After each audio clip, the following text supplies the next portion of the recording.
Hi, I'm Mathieu, and today we are going to talk about channel selection with Xpair radio. With Xpair, you've got three different ways of handling the channel. First one, the selection of a fixed channel. This one is more advised when you've got a site with fixed frequency for everyone.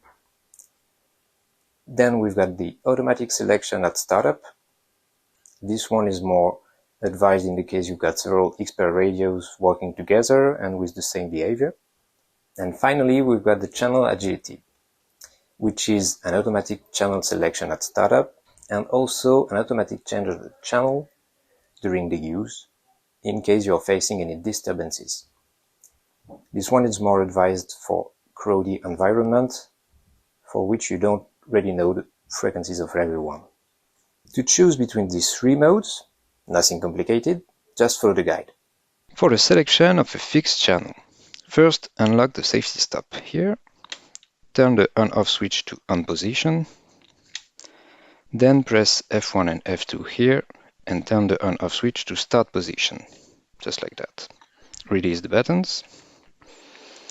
The transmitter is now showing this channel is working with. Here you can see is the channel 21. A is showing the tens and B the units. If you want to change manually the channel, you can do it by pressing F1 and F3 here for changing the tens, or F2 and F4 here for changing the units. Or you can press AUX2 push button here for starting a scan of the channels available around. Then you can take your transmitter and do a quick tour of your facility for recording as many channels busy as possible. Then press F2 to end the scan.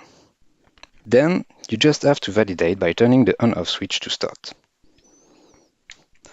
LEDs are blinking to show you that the transmitter is doing the modification. And that's it. System is now ready to use.